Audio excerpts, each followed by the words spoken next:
Lorsque Buster en eut fini avec Myrtle, il se retrouva plongé dans un profond état de transe. Il semblait avoir perdu le sens de tout ce qui le motivait. Il pensait à eux. Toute la ville était infestée par eux. Mais au lieu de la colère limpide et vertueuse que provoquait leur évocation quelques minutes auparavant, il ne ressentait plus que fatigue et dépression. La migraine lui martelait le crâne, et les différents exercices physiques auxquels il s'était livré, dont le maniement du marteau, avaient rendu son bras douloureux. Il se rendit compte qu'il le tenait toujours. Il le lâcha sur le lino de la cuisine, où l'outil laissa une trace de sang. Il resta presque une minute complète dans la contemplation imbécile de l'éclaboussure. Il croyait y reconnaître l'esquisse sanglante d'un portrait de son père. D'un pas lourd, il traversa le salon pour gagner son cabinet, se frottant le haut du bras et l'épaule. Les menottes, qui dansaient à son poignet gauche, le rendaient fou. Il ouvrit le placard, se laissa tomber à genoux, et fouilla au milieu des vêtements, pour en exhumer la boîte avec les trotteurs sur le couvercle. Il sortit à reculons, lourdeau et maladroit. Les menottes se prirent dans une vieille paire de chaussures de Myrtle, qu'il rejeta dans le fond du placard avec un juron impatient, posa la boîte sur son bureau et s'assit devant. Mais au lieu d'excitation, il ne ressentait que de la tristesse. Ticket gagnant était un jeu merveilleux, d'accord, mais quel bien pouvait-il lui faire maintenant? Peu importait qu'il rendît ou non l'argent, il venait d'assassiner sa femme. Elle l'avait incontestablement mérité, mais il ne verrait pas les choses ainsi. Il serait trop content de l'expédier au fond de la cellule la plus noire et la plus sinistre du pénitencier de Shawshank, et de jeter la clé ensuite. Il s'aperçut qu'il venait de déposer une grosse tache sanglante sur le couvercle de la boîte. Il se regarda et se rendit alors compte qu'il était couvert de sang. On aurait pu prendre ses gros avant-bras pour ceux d'un équarrisseur des abattoirs de Chicago. Molle et noire, une nouvelle vague de dépression vint rouler sur lui. Il l'avait battu, d'accord, mais il avait bien l'intention de leur échapper.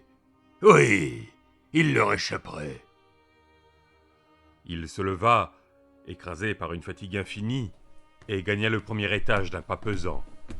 Il se déshabilla au fur et à mesure, les chaussures dans le séjour, le pantalon à la hauteur de la première marche, puis les chaussettes au milieu de l'escalier, où il s'assit pour les enlever. Même celle-ci était couverte de sang. La chemise lui donna plus de fil à retordre à cause des menottes. Près de 20 minutes s'écoulèrent entre le moment où Keaton assassina sa femme et celui où il sortit de la douche. On aurait pu l'arrêter sans la moindre difficulté, ou presque, pendant ces 20 minutes. Mais une passation de pouvoir avait eu lieu dans le bâtiment municipal, et la plus grande des pagailles régnait au poste de police du shérif, où se trouvait Danforth, Buster, Keaton. Et ce qu'il y faisait paraissait secondaire. Une fois qu'il se fut séché, il enfila un pantalon propre et un t-shirt.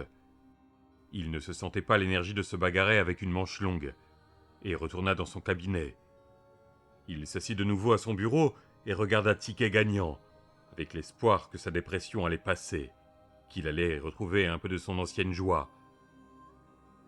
Mais l'image, sur le couvercle, paraissait s'être estompée, atténuée. La couleur la plus brillante était la tache laissée par le sang de Myrtle sur les flancs d'un cheval. Il l'ouvrit et regarda à l'intérieur. Il constata avec un choc que les petits chevaux de tôle s'inclinaient tristement dans tous les sens. Ils avaient aussi presque perdu leur couleur. Un morceau de ressort cassé dépassait de la platine, dans laquelle on insérait la clé pour remonter le mécanisme. « Quelqu'un est venu ici! Quelqu'un l'a touché! C'est l'un d'eux! Il ne leur a pas suffi de me démolir! Il a fallu qu'ils démolissent aussi mon jeu !»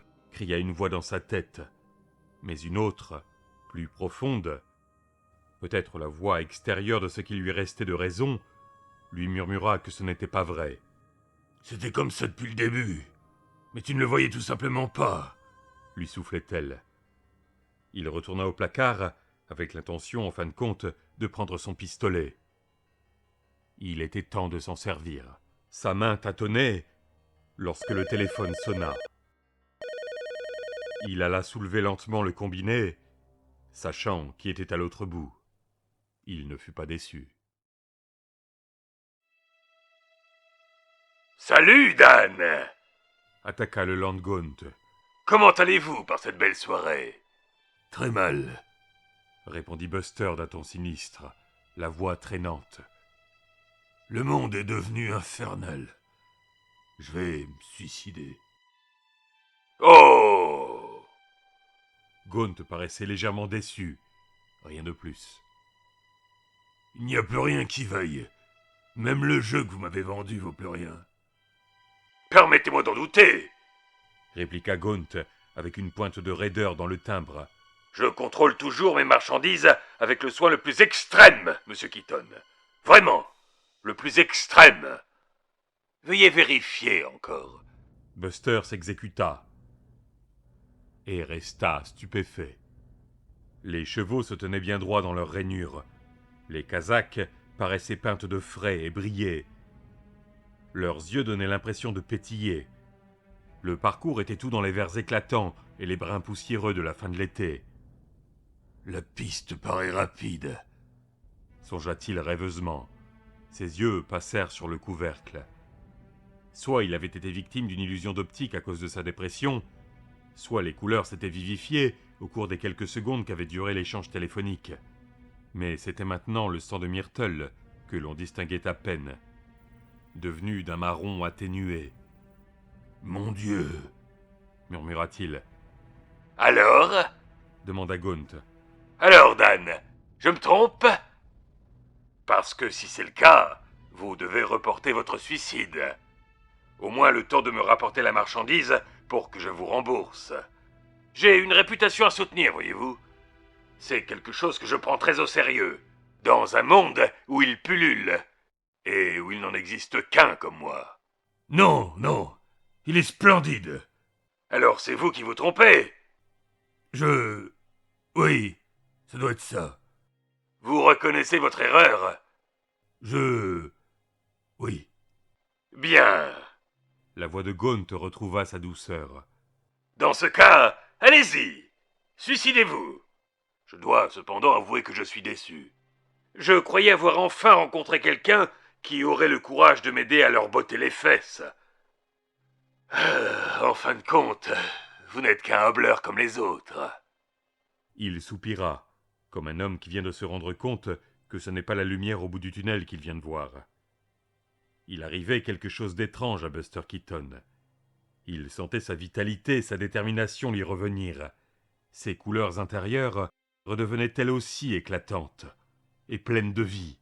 « Vous voulez dire qu'il n'est pas trop tard ? » ?»« Vous devez avoir suivi le cours d'initiation à la poésie. Il n'est jamais trop tard pour chercher un monde nouveau. Pas si vous avez du cran. J'avais tout préparé pour vous, Monsieur Keaton. Je comptais sur vous, vous comprenez ? » »« Je préfère que vous m'appeliez tout simplement Dan. » dit Buster, presque timidement. « D'accord, Dan. Êtes-vous vraiment décidé à faire une sortie aussi lamentable ? » ?»« Non, c'est juste que... Je me disais... À quoi cela servira-t-il ? Ils sont tellement nombreux. » »« 3 hommes décidés peuvent faire beaucoup de dégâts, Dan. » »« 3 ? Vous avez dit 3 ? » ?»« Oui, il y a un 3e homme. Quelqu'un qui voit aussi le danger et qui comprend ce qu'il mijote. » »« Qui ? » demanda Buster avec impatience. Qui ? Je vous le dirai le moment venu. Mais pour l'instant, nous manquons de temps. Ils vont venir vous chercher. Buster regarda par la fenêtre avec les yeux rétrécis d'un furet qui sent les effluves du danger. Pour l'instant, la rue était vide. Néanmoins, il les sentait. Il les sentait qui se massaient contre lui. « Que dois-je faire ? » ?»« Alors vous êtes avec moi ? Je peux finalement compter sur vous ? » ?»« Oui, Jusqu'au bout ? » »« jusqu'à ce que l'enfer gèle. » »« C'est parfait. Écoutez-moi bien, Dan. » Et pendant que le Lord Gaunt parlait et que Buster écoutait, s'enfonçant progressivement dans l'état hypnotique que l'autre semblait pouvoir provoquer à volonté, les premiers roulements de tonnerre de la tempête firent trembler l'air. 5 minutes plus tard, Buster quittait son domicile. Il avait enfilé une veste légère par-dessus le t-shirt et tenait sa main enchaînée profondément enfoncée dans sa poche. À quelques pas de chez lui, il trouva la fourgonnette garée dont Gaunt lui avait parlé. Elle était d'un jaune éclatant, garantie que la plupart des passants regarderaient plutôt le véhicule que son conducteur. Elle était presque dépourvue de vitres et portait sur les flancs le symbole d'une chaîne de télé de Portland. Buster regarda rapidement dans les deux directions et monta. Gaunt lui avait dit que les clés seraient sous le siège. Elles s'y trouvaient. Un sac de commission l'attendait à la place du passager. Buster y découvrit une perruque blonde, une paire de lunettes à la mode cerclées de fer et une petite bouteille. Il enfonça maladroitement la perruque sur son crâne, longue, hirsute, on aurait dit le scalp d'un chanteur de rock, mais lorsqu'il se regarda dans le rétroviseur, il n'en revint pas à quel point elle lui allait bien. Elle le faisait paraître plus jeune, beaucoup plus jeune. Les verres de lunettes n'étaient pas teintés, mais celle-ci changeait encore plus son aspect, en tout cas selon lui, que la perruque. Le déguisement lui donnait un petit air classe, comme Harrison Ford dans Mosquito Coast. Il se contempla un moment, fasciné. Il avait soudain l'air d'avoir 30 ans et quelques, et non plus 52 ans, comme un homme qui pourrait très bien travailler pour la télé. Non pas en tant que grand reporter, non, rien de romantique comme cela, mais peut-être en tant que caméraman ou même producteur. Il dévissa le bouchon de la bouteille et fit la grimace. Le truc à l'intérieur avait l'odeur d'une batterie de tracteur en train de fondre. Des volutes de fumée s'en élevèrent. « On a intérêt à faire gaffe avec ce truc, » pensa-t-il. « À vraiment faire gaffe !» Il glissa la menotte libre sous sa cuisse droite et tendit la chaîne. Puis il versa un peu du contenu de la bouteille juste en dessous de celle qui lui entourait le poignet, en prenant bien soin de ne pas se faire tomber la moindre goutte de liquide visqueux et sombre sur la peau. L'acier se mit immédiatement à fumer et à faire des bulles. Quelques gouttes allèrent atterrir sur le protège-plancher en caoutchouc, qui se mit aussi à pétiller. De la fumée et une atroce odeur de grillé s'en élevèrent. Au bout de quelques instants, Buster dégagea la menotte droite, la prit fermement dans sa main et tira un coup sec. La chaîne céda comme du papier, et il la jeta au sol. Il portait toujours un bracelet, mais ça restait supportable. C'était la chaîne au bout de laquelle oscillait la menotte vide qui était vraiment casse-pied. Il lança le moteur et démarra aussitôt. Moins de 3 minutes plus tard, une voiture de patrouille, appartenant à l'équipe du shérif du comté, conduite par Sid Thomas, s'engageait dans l'allée des Keaton. Sid découvrait le corps de Myrtle Keaton, sur le seuil de la porte qui séparait la cuisine du garage. Peu de temps après, arrivaient 4 véhicules de la police d'État. Les tuniques bleues mirent la maison sans dessus-dessous, à la recherche de Buster ou d'un indice sur sa destination. Aucun ne jeta le moindre coup d'œil appuyé au jeu qui trônait sur le bureau de son cabinet. Il était vieux, sale et manifestement cassé. Une cochonnerie descendue du grenier d'un parent pauvre. Eddie Warburton, le gardien du bâtiment municipal, en voulait à Sonny Jacket depuis plus de 2 ans. Sa colère, depuis 2 jours, s'était transformée en une rage sanglante. Lorsque la transmission de la petite Honda Civic impeccable d'Eddie avait lâché pendant l'été de 1989, il avait tout d'abord pensé à la faire réparer par le concessionnaire Honda le plus proche, ce qui lui aurait cependant coûté très cher en remorquage. C'était déjà une tuile que la mécanique eût expiré 3 semaines après le délai de garantie. Il avait donc préféré commencer par aller voir Sonny Jacket, pour lui demander s'il s'y connaissait en voiture étrangère. Sonny lui avait répondu que oui, sur ce ton protecteur et expansif que la plupart des Yankees de la Cambrousse prennent avec l'employé municipal. « Nous, on a peu de préjugés, mon garçon, » disait ce ton. « On est dans le Nord ici, tu sais. On n'est pas d'accord avec ces conneries que racontent les sudistes. Évidemment, t'es un nègre, tout le monde peut le voir. Mais pour nous, ça signifie rien. Noir, jaune, blanc ou vert, on vous roule tous dans la même farine de la même manière. Amène-toi avec ton clou. » Sonny avait réparé la transmission d'Eddie, mais la facture avait dépassé de $100 ce que Sonny avait prévu, et ils avaient failli en venir aux mains un soir au Mellow Tiger. Puis l'avocat de Sonny, Yankees ou Petit Blanc, d'après ce qu'avait constaté Eddie Warburton, tous les blancs des avocats, avait appelé Eddie pour lui notifier le dépôt d'une plainte. Eddie avait fini par en être de $50 de plus de sa poche, et le système électrique de la Honda avait pris feu 5 mois plus tard. Le véhicule se trouvait alors garé sur le parking du bâtiment municipal. Quelqu'un avait bien appelé Eddie, mais le temps qu'il arrive avec un extincteur, l'intérieur de la Honda n'était plus qu'un brasier incandescent. Perte totale. Depuis lors, il ne cessait de se demander si Sonny n'y avait pas mis le feu. L'enquêteur de l'assurance avait déclaré qu'il s'agissait bien d'un incendie accidentel provoqué par un court-circuit. Accident qui avait une chance sur 1 million de se produire. Mais qu'est-ce qu'il en savait, ce type? Probablement rien. Et en plus, c'était pas son fric. Évidemment, le remboursement de l'assurance n'avait pas suffi à couvrir l'investissement d'Eddie. Maintenant, néanmoins, il savait. Il savait avec certitude. Un peu plus tôt ce jour-là, il avait reçu un petit paquet par la poste. Les objets qu'il contenait étaient des plus explicites. Un certain nombre de pinces croco, une vieille photo cornée et un mot. Les pinces étaient d'un modèle qui convenait parfaitement pour provoquer un court-circuit. Il suffisait de dénuder 2 fils au bon endroit, de les relier par les pinces croco, et voilà.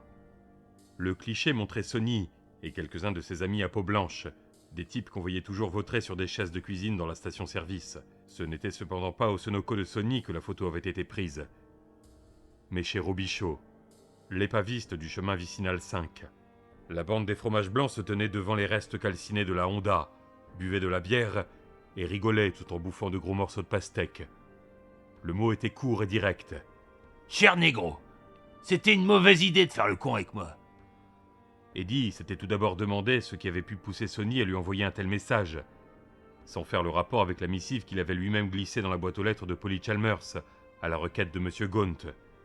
Il conclut simplement que Sonny était encore plus stupide et mauvais que la plupart des gueules de fromage blanc.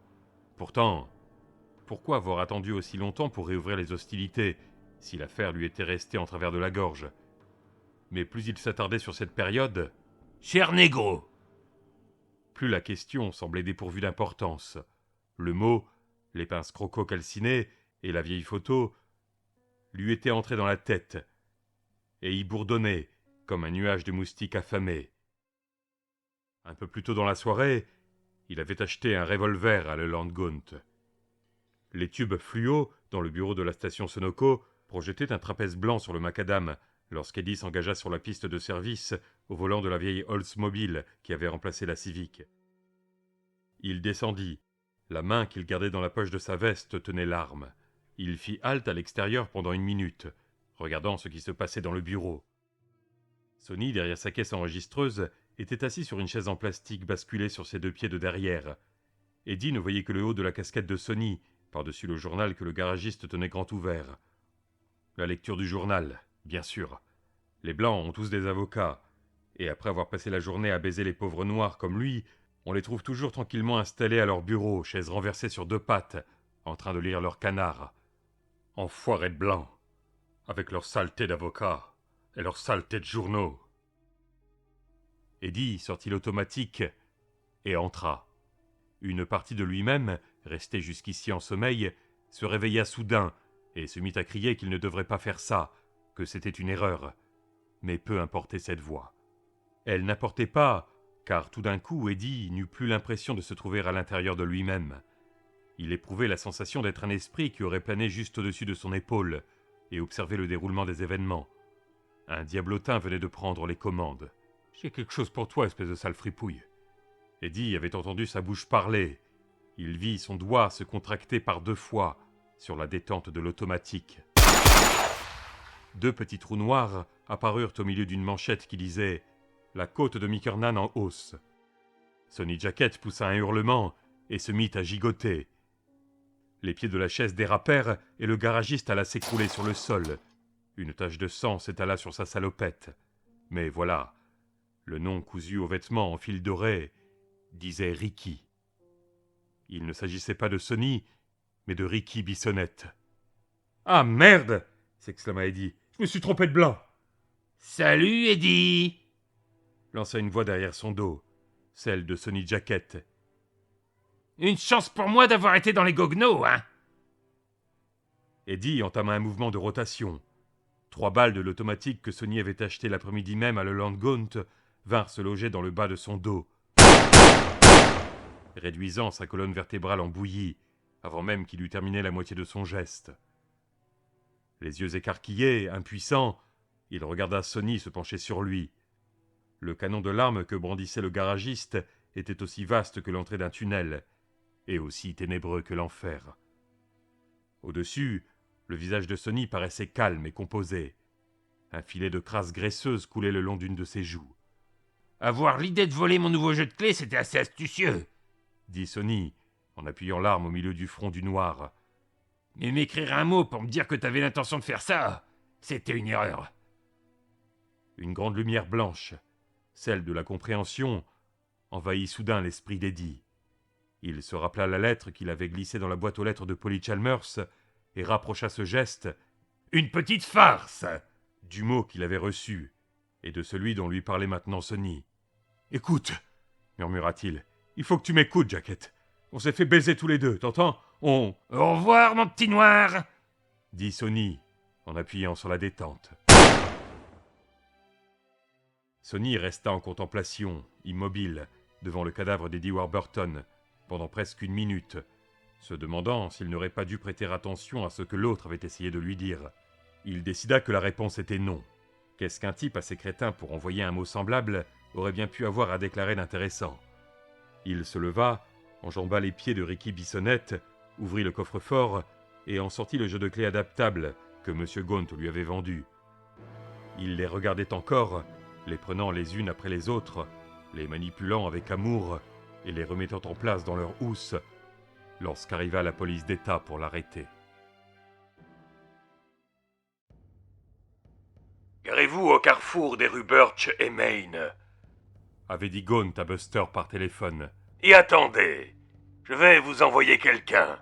Il avait suivi ses instructions à la lettre. Il avait vu beaucoup d'allées et venues à l'entrée de l'allée de service, depuis son poste d'observation. Presque tous ses voisins et ses amis, aurait-on dit, avaient une petite affaire à régler avec M. Gaunt ce soir. 10 minutes auparavant, Cora Rusk était entrée dans l'allée. La robe déboutonnée, l'air d'une somnambule en plein cauchemar. Puis, moins de 5 minutes après qu'elle en était ressortie, en mettant quelque chose dans la poche de sa robe, toujours déboutonnée et révélant beaucoup de choses, mais quelle est la normale qui aurait pu avoir envie de regarder? Il avait entendu plusieurs coups de feu en provenance du haut de Main Street. Il avait eu l'impression qu'il venait de la station Sunoco. Les voitures de patrouille des troopers déboulèrent du bâtiment municipal, gyrophares branchés, et dispersèrent les journalistes comme des pigeons. Déguisement ou pas, Buster trouva plus prudent de passer à l'arrière de la fourgonnette pendant un petit moment. Les véhicules des flics passèrent en trombe, et les tourbillonnements bleutés de leur lumière lui révélèrent une forme appuyée contre la porte arrière de la fourgonnette, un grand sac de marin en toile verte. Curieux, Buster défit le cordon, dégagea l'ouverture et regarda à l'intérieur. Une boîte était posée sur le dessus. Buster la prit et vit que le reste du sac était rempli de minuteries. Des minuteries à plot, on en comptait bien 2 douzaines. Les platines lisses et blanches le regardaient comme les yeux sans pupille d'Annie la petite orpheline. Il ouvrit la boîte qu'il tenait et découvrit une collection de pinces croco, du genre de celles que les électriciens utilisent pour faire un branchement rapide. Buster fronça les sourcils. Puis soudain, il revit un formulaire administratif, une autorisation de déblocage de fonds de la mairie de Castle Rock pour être précis. Proprement tapé à la machine dans l'espace réservé à cet effet, bien ou service à fournir, on lisait 16 caisses de dynamite. Il commença par sourire, puis se mit à rire. Dehors, le tonnerre gronda et roula. Un éclair zigzaga sous le ventre d'un gros cumulus, avant de se ficher dans la rivière de Castle.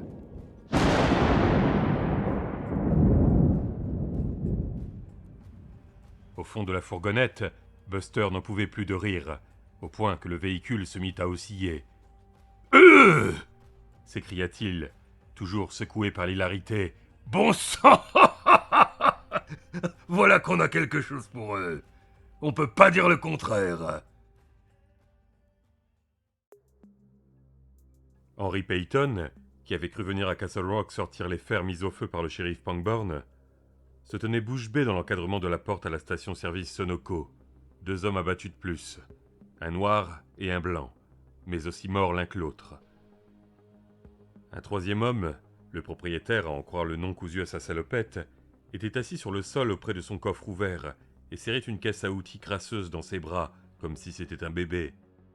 Un automatique était posé à côté de lui. En le découvrant, Peyton sentit un ascenseur lui dégringoler jusque dans les entrailles. C'était le frère jumeau de celui avec lequel Hugh Priest avait abattu Henry Beaufort. « Regardez !» dit derrière lui l'un de ses adjoints d'une voix calme et sidérée. « Il y en a un autre !» Henry, en tournant la tête, eut l'impression d'entendre craquer les tendons de son cou.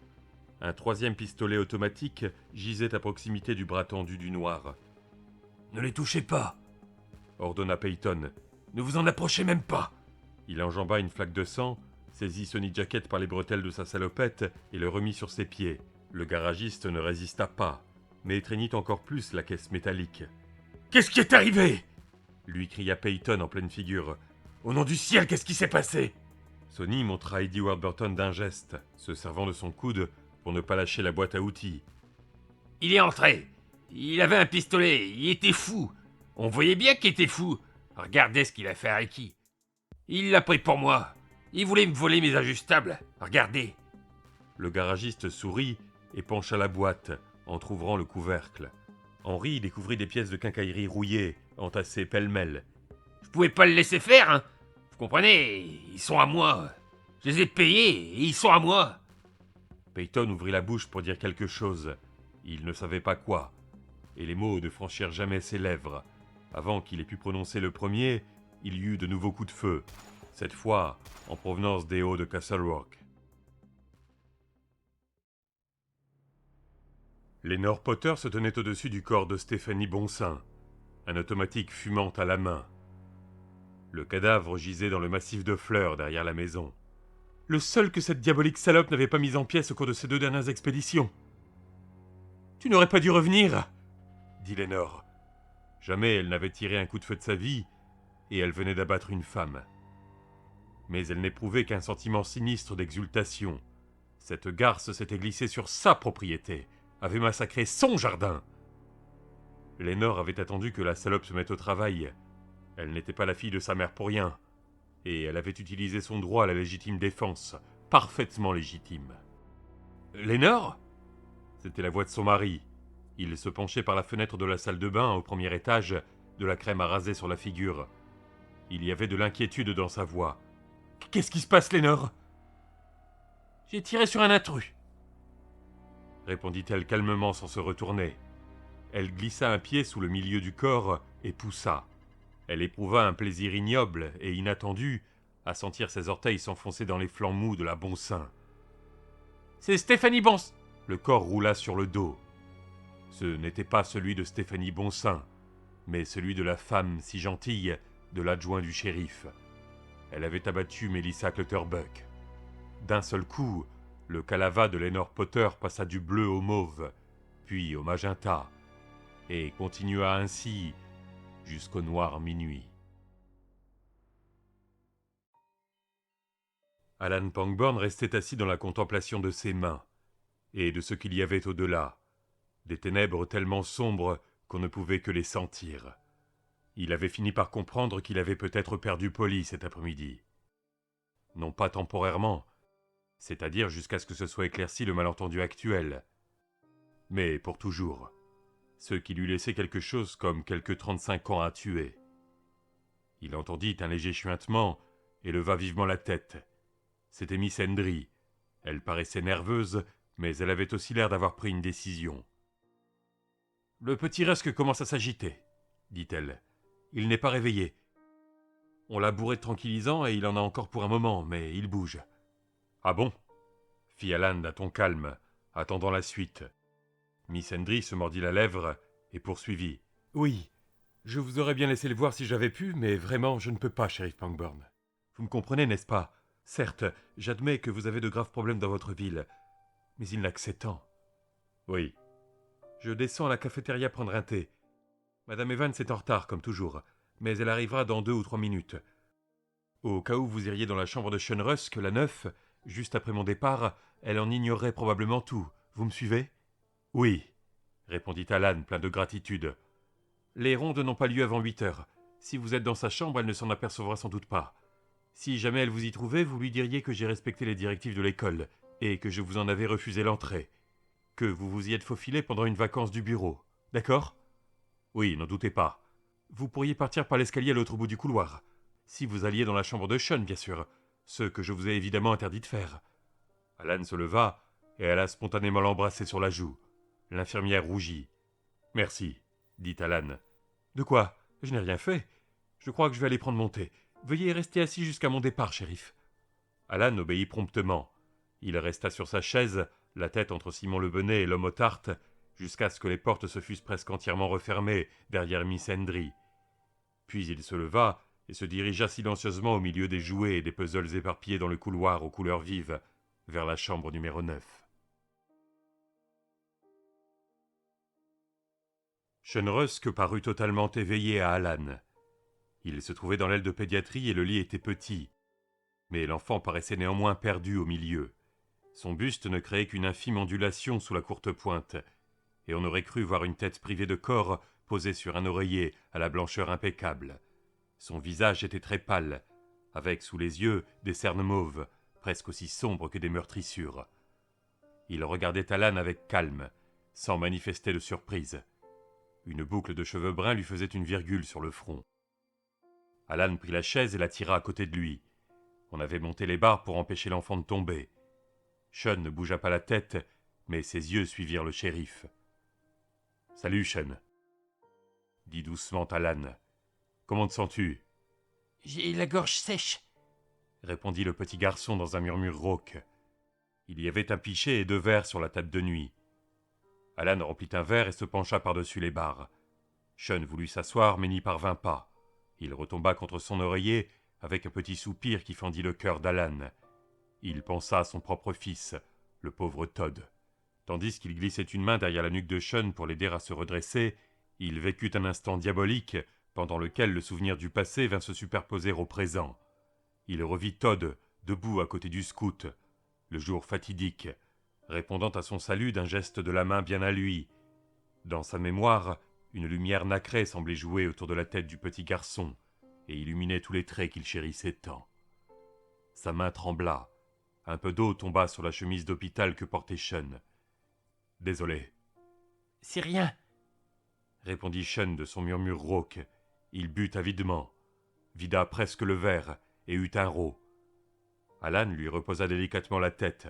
Le petit garçon lui semblait un peu plus réveillé, mais ses yeux manquaient encore d'éclat.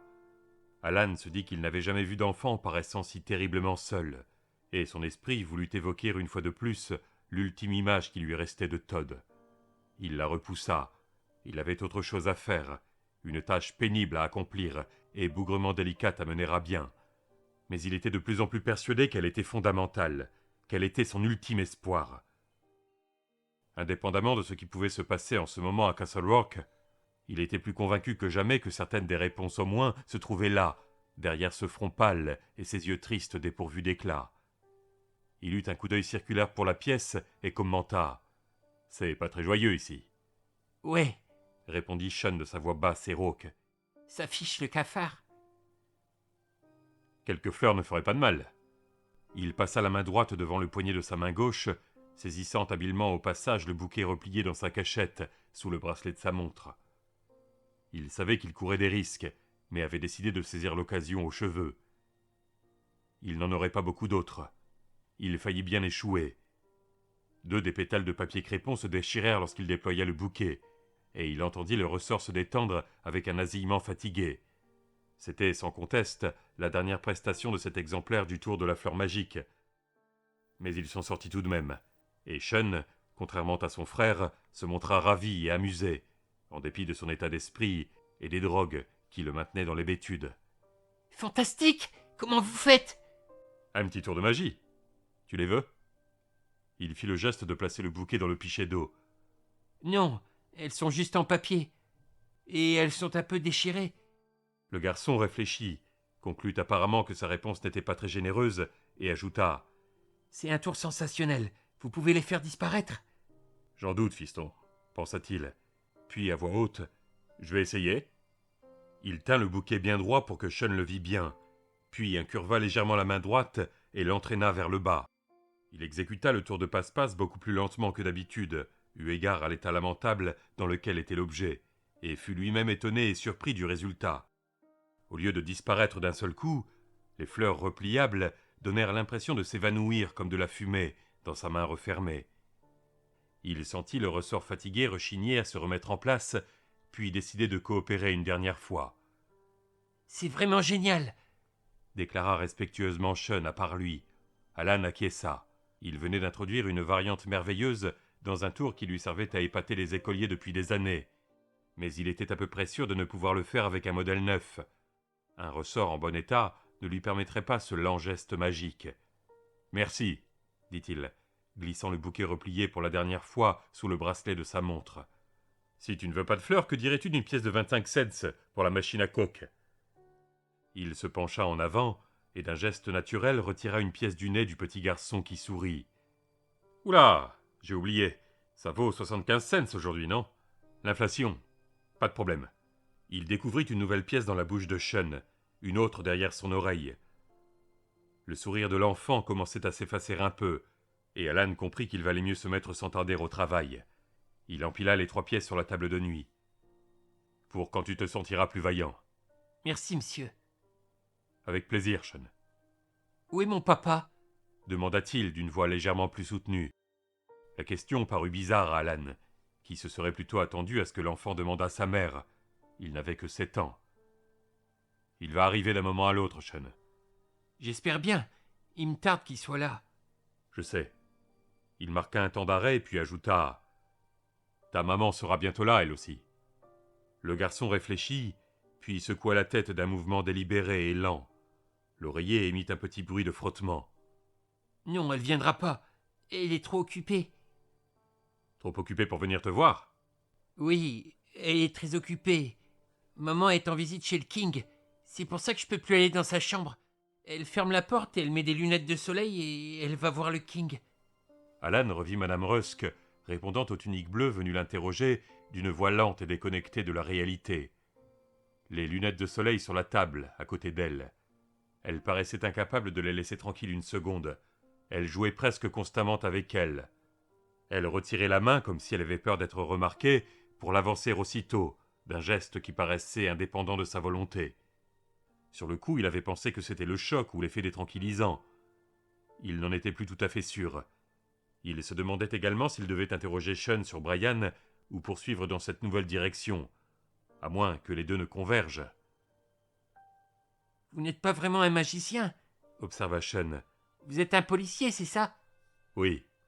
Vous êtes de la police d'État avec une grosse voiture bleue qui va très vite ? » Non, je suis le shérif du comté.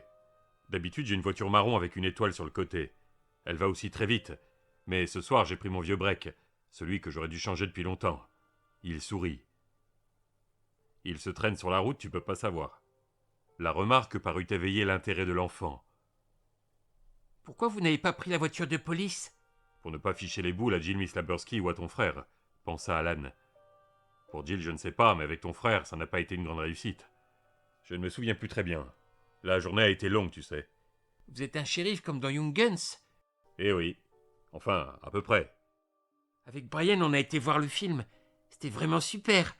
On voulait aller voir Young Guns 2 quand il est passé à la lanterne magique à Bridgeton, l'été dernier. Mais maman n'a pas voulu. Il était interdit aux moins de 13 ans. On n'a pas le droit de voir des films interdits aux moins de 13 ans, sauf quand papa nous laisse regarder avec lui sur le magnétoscope. On a beaucoup aimé Young Guns tous les deux. Il se tut un instant, et son regard s'assombrit. Mais c'était avant que Brian ait sa carte. Quelle carte ? Pour la première fois, il put lire une émotion authentique dans les yeux du petit garçon. De la terreur.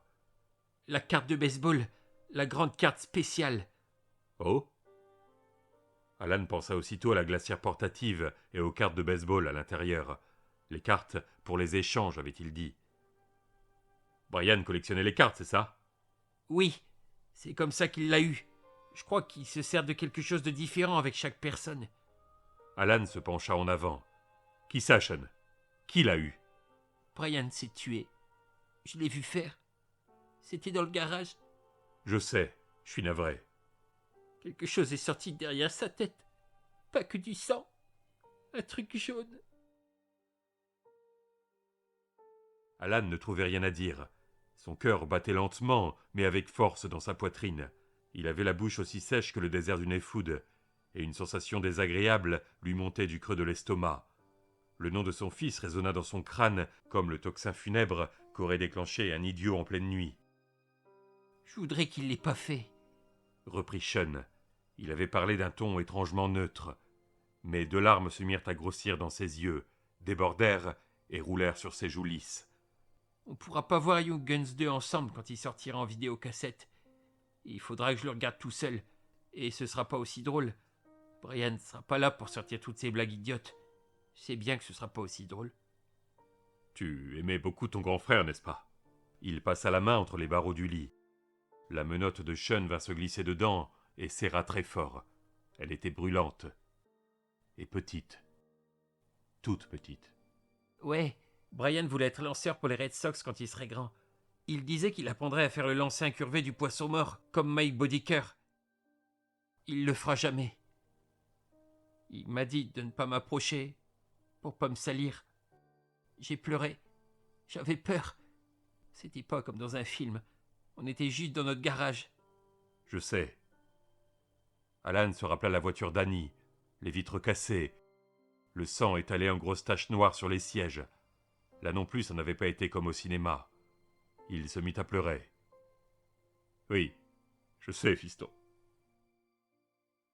Il m'a demandé de lui promettre quelque chose. Et je l'ai fait. Je garderai la promesse. Je la garderai toute ma vie. Qu'est-ce qu'il t'a fait promettre, Sean? Alan essuya le visage de sa main libre, mais les larmes ne voulaient pas s'arrêter. Le petit garçon restait étendu devant lui, presque aussi blanc que l'oreiller sur lequel sa tête était posée.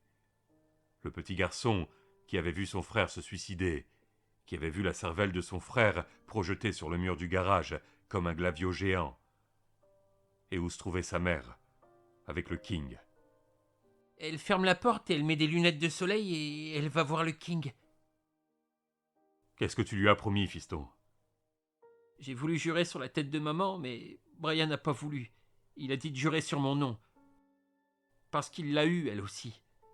Brian a dit qu'il avait tous ceux qui juraient sur la tête des autres. Alors j'ai juré sur mon nom comme il l'avait demandé. Mais il a quand même tiré. Sean pleurait plus fort, mais il regarda néanmoins Alan d'un air sérieux à travers ses larmes. Ce n'était pas juste du sang, monsieur le shérif. Mais l'autre truc. Le truc jaune. Alan lui serra la main. Je sais, Sean. Qu'est-ce qu'il voulait que tu promettes? Brian n'ira peut-être pas au ciel si je le dis. Si, il ira. Je te le promets, moi. Et je suis le shérif. Les shérifs tiennent toujours leurs promesses. Toujours quand ils les font à un petit garçon qui est à l'hôpital. Si tu crois que les shérifs peuvent rompre leurs promesses comme ça... Est-ce qu'ils vont en enfer s'ils les tiennent pas? Exactement. C'est ce qui leur arrive. Vous me jurez que Brian ira au paradis même si je le dis. Vous le jurez sur votre propre tête. Sur ma propre tête, répondit Alan. Bon, d'accord. Il m'a fait promettre de ne jamais aller au nouveau magasin où il a eu sa fameuse carte de baseball. Il croyait que c'était Sandy Koufax sur la carte, mais c'était pas vrai. C'était un autre joueur. Et elle était vieille, abîmée, sale. Je crois que Brian ne s'en rendait pas compte. L'enfant se tut quelques instants, songeur, puis reprit, s'exprimant toujours du même ton de voix surnaturellement calme. Un jour, il est arrivé à la maison. Il avait de la boue sur les mains. Il s'est lavé et je l'ai entendu après. Il pleurait dans sa chambre. Les draps, pensa Alan. Les draps de Wilma. C'était donc Brian. Il a dit que le bazar des rêves est un endroit empoisonné, et qu'il est un empoisonneur, et que je ne devrais jamais y aller. Brian a dit ça? Il a dit le bazar des rêves? Oui. Sean.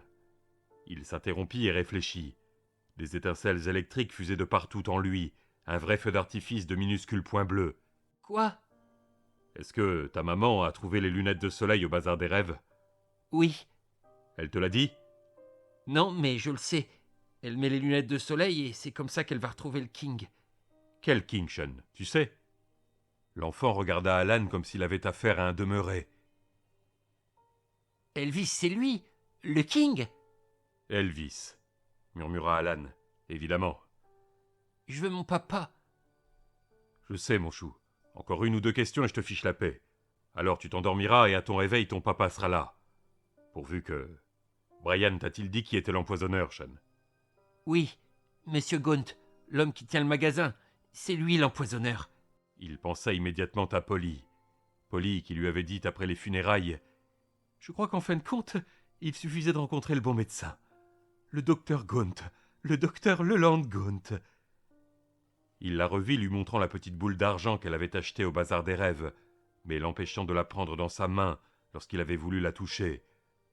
L'expression qui s'était dessinée sur son visage à ce moment-là lui était totalement étrangère. Elle trahissait la suspicion mesquine, la possessivité. Puis lui revint aussi la voix stridente, tremblante et grosse de sanglots. Une voix qu'il ne lui avait jamais entendue, avec laquelle elle lui avait reproché d'être allé fouiner dans son dos. « Qu'est-ce que vous lui avez raconté ?» marmonna-t-il.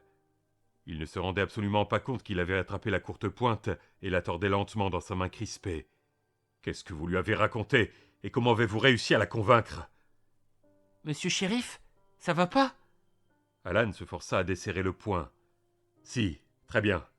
Tu es bien sûr que Brian a dit que c'était Monsieur Gaunt, n'est-ce pas, Sean ?»« Oui. » Merci. » Il se pencha par-dessus les barreaux et embrassa la joue pâle et fraîche de l'enfant. « Merci de m'avoir parlé. » Il lâcha la main de l'enfant et se leva. Au cours de la semaine écoulée, il avait à plusieurs reprises repoussé une chose à faire sur son agenda. Une chose qu'il n'avait finalement pas faite. Une visite de courtoisie au commerçant nouvellement installé à Castle Rock. Ce n'était pas grand-chose, un simple geste amical, avec un bref rappel de la procédure à suivre en cas d'incident. Il avait eu l'intention d'effectuer cette visite, il était même passé une fois au magasin, mais il n'était pas parvenu à y entrer. Et aujourd'hui, alors que le comportement de Polly l'avait conduit à se poser des questions sur la probité de M. Gaunt, les choses avaient carrément tourné au vinaigre, et il s'était retrouvé ici, à plus de 30 km de Castle Rock. Aurait-il manœuvré pour m'éviter ? Aurait-il manœuvré de la sorte depuis le début ? Il n'arrivait pas dans la pénombre et le calme de cette chambre à trouver cette idée ridicule. Il éprouva soudain le besoin de rentrer, de retourner aussi vite que possible à Castle Rock. « Monsieur Shérif, Alan baissa les yeux sur l'enfant. Brian m'a dit autre chose aussi. »« Ah oui ? Et quoi donc, Sean ? » ?»« Brian m'a dit que Monsieur Gaunt n'était pas vraiment un homme. » Alan, dans le couloir, prit la direction de la porte surmontée du signe lumineux sorti, marchant le plus silencieusement possible. Il s'attendait à être à tout instant pétrifié sur place par un cri de la remplaçante de Miss Hendry. Mais une seule personne lui adressa la parole, une petite fille qui se tenait sur le seuil d'une chambre. Ses cheveux blonds tressés pendant devant elle sur sa chemise de nuit de flanelle d'un rose délavé. Elle tenait une couverture, son doudou à voir l'état dans lequel elle était. Elle était pieds nus. Les rubans qui tenaient ses tresses étaient de travers. Et elle avait des yeux énormes dans un visage hagard. Un visage qui disait en connaître beaucoup plus sur la souffrance que ne le devrait celui d'un enfant. « T'as un revolver ?» annonça-t-elle. « Oui. »« Mon papa aussi. »« Vraiment ?»« Oui, il est plus gros que le tien. Il est plus gros que le monde. T'es le croque-mitaine ?»« Non, ma puce, » répondit-il en se disant que le croque-mitaine se trouvait peut-être bien dans sa ville ce soir. Il franchit la porte, descendit l'escalier, poussa une autre porte et se retrouva dans une chaleur aussi accablante que lors d'un crépuscule estival. Il se dirigea à grands pas vers le parking, courant presque. Le tonnerre marmonnait et renaudait à l'ouest, en direction de Castle Rock. Une fois au volant, il saisit le micro et appela « Unité 1, appel central, à vous !» Un chuintement incohérent d'électricité statique fut la seule réponse. La foutue tempête. « C'est peut-être une fleur que nous a fait le croque-mitaine », murmura une voix au fond de lui. Alan eut un sourire crispé. Il fit une nouvelle tentative qui eut un résultat identique, puis essaya de joindre la police d'État à Oxford. La liaison était excellente. Le standard lui dit qu'une violente tempête s'était déclarée du côté de Castle Rock et que les communications étaient incertaines. Même le téléphone ne semblait fonctionner que lorsqu'il en avait envie. Essayez de joindre Henry Payton. Dites-lui d'arrêter un homme du nom de Leland Gaunt, comme témoin important pour commencer. Oui, Gaunt, avec un G comme George. Bien reçu, à vous. Je vous ai reçu 5 sur 5, shérif. Gaunt, avec un G comme George, à vous. Dites-lui que Gaunt a pu jouer un rôle dans les événements qui ont conduit au double meurtre de Nettie Cobb et de Wilma Jerzik. À vous. Bien reçu, à vous. Terminé pour moi. Il reposa le micro sur sa fourche, lança le moteur et reprit la direction de Castle Rock. À la périphérie de Brighton, il se faufila dans le parking d'un magasin Red Apple et utilisa le téléphone pour appeler son bureau. Il y eut des clics et une voix enregistrée lui répondit que ce numéro était temporairement hors de service. Il raccrocha et retourna à sa voiture. Il courait vraiment cette fois. Avant de s'engager sur la route 117, il sortit le gyrophare et le posa à nouveau sur le toit. Le temps de parcourir 800 mètres, le vieux Breakford, tremblant de toutes ses membrures, roulait à plus de 120.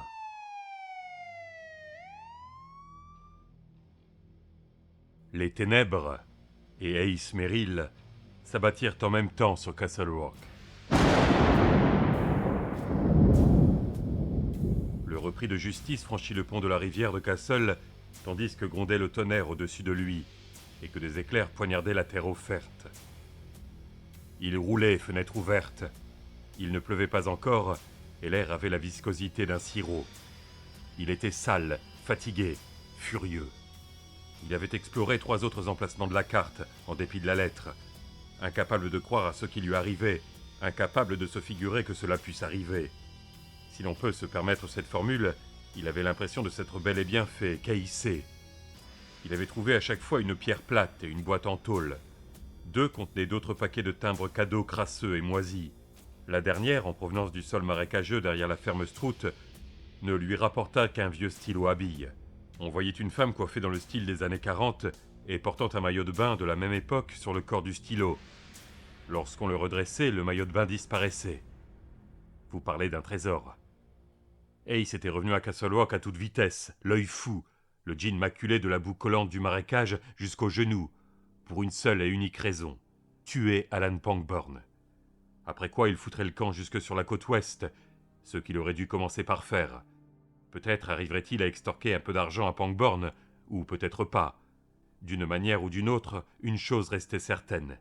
Ce fils de pute allait crever. Et il allait crever en chiant.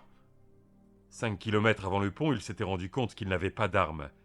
Il avait eu l'intention de faucher l'un des automatiques dans le garage de Boston, mais c'était au moment où le foutu magnétophone était reparti tout seul, en lui fichant une frousse monumentale.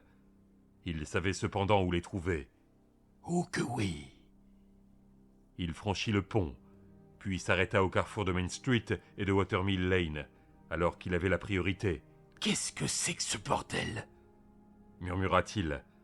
Dans le bas de Main Street régnait un ahurissant désordre de voitures de patrouille, gyrophares en action, de fourgonnettes de télé et de petits groupes de gens à pied.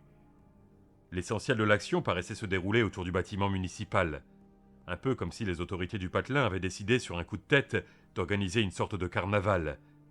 Ace se fichait complètement de ce qui était arrivé. La ville pouvait bien partir en fumée, il n'en avait rien à cirer. Mais il voulait la peau de Pangborn.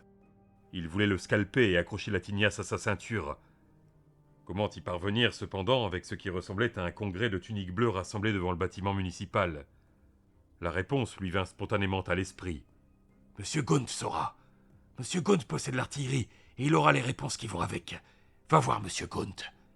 Il jeta un coup d'œil dans son rétroviseur et aperçut d'autres lumières bleues qui franchissaient le dernier vallonnement de terrain avant le pont. Encore d'autres flics dans cette direction.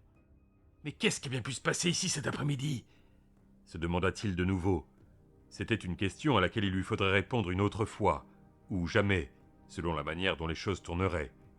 En attendant, il avait ses propres affaires à régler, et il était plus prudent de se sortir du chemin avant que la nouvelle fournée de flics n'arrivât derrière lui. Il tourna à gauche dans Watermill Lane, puis à droite dans Cedar Street, évitant la partie commerçante de Main Street avant de regagner celle-ci un peu plus haut. Il s'arrêta au feu tricolore et regarda pendant quelques instants le fourmillement d'éclairs bleus au bas de la rue, puis alla se garer devant le bazar des rêves. Il descendit de voiture, traversa la rue et lut le panonceau. Il eut un moment de profond désespoir. Il avait non seulement besoin de l'artillerie de Leland Gaunt, mais aussi de sa poudre blanche. Puis il se souvint de l'autre entrée dans l'allée de service. Il fit à pied le tour du pâté de maison, sans remarquer la fourgonnette jaune garée une quarantaine de mètres plus loin, ni l'homme assis à l'intérieur. Buster s'était installé sur le siège du passager, qui l'observait. En s'engageant dans l'allée, il se heurta à un homme coiffé d'une casquette de tweed et tiré bas sur le front. « Hé, regarde un peu où tu vas, papa !» dit Ace. L'homme à la casquette leva la tête, lui montra les dents et eut un ricanement. En même temps, il tira un automatique de sa poche et le pointa dans la direction de celui qui venait de l'interpeller. « Fais pas le con avec moi, l'ami, à moins que tu veuilles y goûter, toi aussi !» Ace leva les mains et recula d'un pas. Il n'avait pas peur, mais était frappé de stupéfaction. Je n'y tiens pas, monsieur Nelson. Très bien. T'aurais pas vu ce suceur de pin de Jewett par hasard? Le type du lycée? Exact, le principal. T'en connais d'autres des Jewett? Remets les pieds sur terre, l'ami. Viens juste d'arriver, répondit prudemment Ace. J'ai vraiment vu personne, monsieur Nelson. Ouais, ben moi je vais le trouver. Et il va bougrement le regretter, crois-moi. Il a tué mon perroquet et a chié sur ma mère. George T. Nelson plissa les yeux et ajouta « C'est pas le jour pour venir me chercher des coups dans la tête !» Ace ne chercha pas à discuter. George T. Nelson remit l'arme dans sa poche et disparut à l'angle de la rue. Il avait la démarche décidée de quelqu'un qui est particulièrement en pétard. Ace resta un moment sur place, main toujours levée. Monsieur Nelson enseignait la menuiserie au collège technique. Il l'avait toujours pris pour un type qui n'aurait pas osé chasser un temps venu se poser sur son œil. Mais il se rendait compte qu'il allait devoir sans doute changer d'opinion. En plus, il avait reconnu le pistolet. Il n'avait pas de mérite, il en avait rapporté toute une caisse de Boston, et il n'y avait pas 2 jours. « Ace !» s'exclama Gaunt. « Pile à l'heure !»« J'ai besoin d'un pétard, et aussi d'encore un peu de votre cam de première s'il vous en reste. »« Oui, oui, le moment venu. Chaque chose en son temps. Aidez-moi à porter cette table, Ace. » « Je vais tuer Pangborn. Il m'a volé mon trésor, ce salopard, et je vais le descendre !» Le Lord Gaunt eut pour le repris de justice le regard neutre et jaune d'un chat qui vient de coincer une souris. Et à cet instant-là, Ace se sentit comme une souris. « Ne me faites pas perdre mon temps à me raconter des choses que je sais déjà, » dit Gaunt. « Si vous voulez mon aide, aidez-moi !» Ace prit un bord de la table et ils la transportèrent dans l'arrière-boutique. Gaunt se baissa et ramassa un panonceau appuyé contre le mur. « Je suis vraiment fermé maintenant, » lisait-on. Il l'accrocha à la porte et ferma celle-ci. Il en tournait le verrou lorsqu'Ace se rendit compte qu'il n'y avait rien pour retenir l'annonce. Pas de clous, pas d'adhésif, rien. Elle était néanmoins restée en place. Puis ses yeux tombèrent sur les caisses qui avaient contenu les armes et les chargeurs. Il n'en restait que 3 de chacune. « Sainte merde, mais où sont-ils passés ?»« Les affaires ont été excellentes ce soir, Ace, » admit Gaunt, frottant ses mains en longs doigts l'une contre l'autre. « Vraiment excellentes. Et elles vont aller encore mieux. J'ai du travail pour vous. Je vous l'ai dit. » se rebiffa l'autre. « Le shérif m'a volé !» Le Lord Gaunt fut sur lui sans qu'Ace l'eût vu bouger. 2 mains longues et affreuses l'agrippèrent par le devant de sa chemise et le firent décoller du sol, comme s'il n'était qu'un sac de plumes. Il poussa un cri de surprise angoissé. Une poigne d'acier le retenait. Gaunt le souleva plus haut encore, et Ace se retrouva en train de plonger le regard dans ce visage enflammé, diabolique, n'ayant que l'idée la plus vague de la manière dont il s'était retrouvé ici. Même au comble de la terreur, il se rendit compte que de la fumée, ou de la vapeur, sortait des oreilles et des narines de Gaunt. On aurait dit un dragon humain. « Tu ne me dis rien !» lui hurla Gaunt en pleine face. Sa langue se glissa entre ses dents en forme de pierre tombale. Et Ace vit qu'elle se terminait en fourche, comme celle d'un serpent. « C'est moi qui parle ! Quand tu es en compagnie de tes aînés, tu la fermes et tu écoutes. Tu la fermes et tu écoutes !» Il le fit tournoyer par 2 fois autour de lui, comme un lutteur de foire qui fait faire l'hélicoptère à son adversaire, et le projeta contre le mur le plus loin. La tête d'Ace heurta le plâtre. Le bouquet final d'un feu d'artifice explosa au milieu de sa tête. Lorsque sa vision s'éclaircit, ce fut pour voir Gaunt penché sur lui. Son visage était une monstruosité dans laquelle nageaient des yeux et des dents, et d'où montaient des tourbillons de vapeur. « Non !» hurla Ace. « Non, monsieur Gaunt, non ! Je vous en supplie !» Les mains étaient devenues des serres, les ongles s'étaient allongés et effilés en un rien de temps. « À moins qu'il n'ait toujours été comme ça !» vagabonda son esprit. « Ils ont peut-être toujours été ainsi et tu ne l'as pas remarqué !» Ils entaillèrent le tissu de la chemise comme autant de lames de rasoir. Ace sursauta et se retrouva nez à nez avec cette tête écumante. « Es-tu prêt à m'écouter, Ace ?» demanda Gaunt. Des bouffées d'une vapeur brûlante venaient lui piquer les joues et la bouche à chaque parole. « Es-tu prêt ? Ou bien faut-il que je te mette les tripes à l'air et que j'en finisse avec toi ?»« Oui !» sanglotait-il. « Je veux dire, non ! j'écouterai. Tu vas être un bon petit garçon de course et suivre mes ordres. Oui, Tu sais ce qui arrivera sinon. oui, oui, oui, oui, oui, oui, oui. Tu me dégoûtes, Ace. C'est ce que j'aime chez toi. Il le repoussa brutalement contre le mur. Ace glissa et se retrouva plus ou moins agenouillé, hoquetant, sanglotant. Il regardait le plancher, tout plutôt que de rester tourné vers le visage du monstre. S'il te venait jamais à l'esprit d'aller à l'encontre de mes désirs, Ace, je veillerai à ce que tu aies droit au grand tour de l'enfer. Tu auras le shérif, ne t'en fais pas. Pour l'instant, il n'est pas en ville. Et maintenant, lève-toi. Ace entreprit de se remettre lentement sur ses pieds. Sa tête lui élançait. Son t-shirt pendait en haillons. Permettez-moi de vous poser une question. Gaunt, pas un seul cheveu déplacé, souriait et parlait de nouveau avec urbanité. Est-ce que cette petite ville vous plaît? L'aimez-vous? En gardez-vous des photos sur les murs de votre bicoque de merde pour vous souvenir de son charme rustique et de l'époque où les chiens vous mordaient les mollets et où les abeilles vous piquaient les fesses? Bordel, non! Répondit Ace d'une voix mal assurée, qui oscillait avec chaque battement de son cœur. Il lui fallut déployer les plus grands efforts pour se retrouver debout. Il avait les jambes en coton et restait appuyé au mur, regardant Gaunt avec inquiétude. L'idée de rayer ce patelin de la carte en attendant le retour du shérif vous épouvante-t-elle? Je ne comprends pas très bien cette expression, Répondit nerveusement Ace. Ça ne me surprend pas, mais je crois que vous voyez ce que je veux dire, non? Ace réfléchit.